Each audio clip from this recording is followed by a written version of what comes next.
Now, every day here on China Take, we use words and phrases that are commonly heard in China, but which may, in fact, mean little to those outside the country. Some are particular to China, either culturally or politically.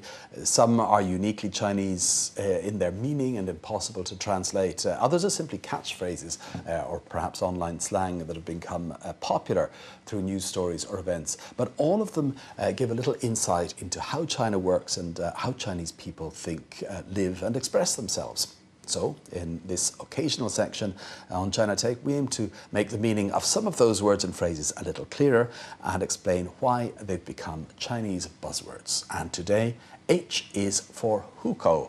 Now, Hukou is a concept that arises regularly here on China Take.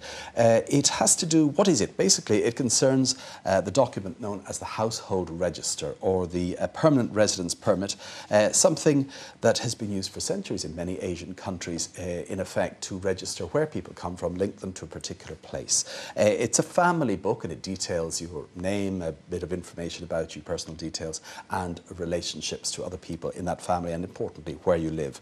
The location of your hukou is determined basically by the location where your parents were resident, what their resident status was when you were born. What's its purpose? Well, effectively, in the past, particularly control. It was possible to control people very closely with the hukou, to stop them moving from one place to another. Up until the 1980s, in fact, it was also linked to food rationing, so it was impossible to move somewhere else without your hukou because you simply couldn't eat. And more recently, it's become a lot easier to move from one place to another. It's become more of an irritant than something so important. It does give local governments a very strong hold over people who live in their area because education, health, social welfare, applying for a passport, marriage, having a child, getting a pension, and even death will all need for you to get your hukou out and for people to check it, and that means usually going back to where it's originally from.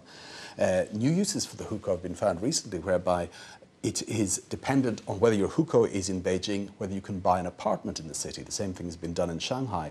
Whether you can register a car. You must be a Beijing resident to register a car in the city. So it can be used to control much more than simply your travel or where you go.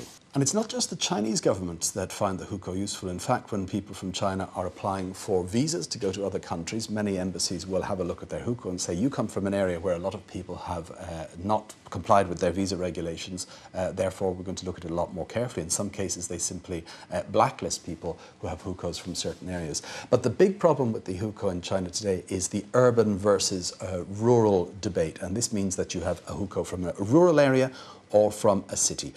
The rural one giving very little in terms of social welfare and the creating what many people feel is a two-tier society in China, those who are registered in cities and those who are registered in the countryside. Now you might ask, why don't people just change their hukou? It's extremely difficult to change a hukou from one to another. Some ways that people can do so is, one is by marriage, by marrying somebody who has a more desirable hukou, say one in Beijing or in Shanghai, one of the bigger cities like Guangzhou.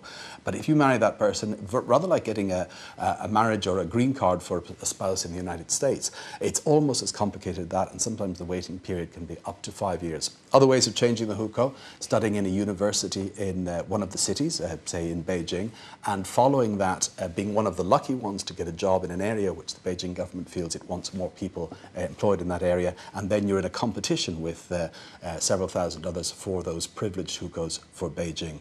And finally, just to show how sought after these hukous are, some organisations will offer hukous for a city if they really feel the employee is somebody they want as a sort of a perk. And one last way is that people who study abroad in a foreign university and agree to come back to China and stay in China for a period can negotiate to improve their hukou status from somewhere in the countryside or a smaller town to a big city like, again, Beijing, Shanghai or Guangzhou. And finally, what is the future for the hukou?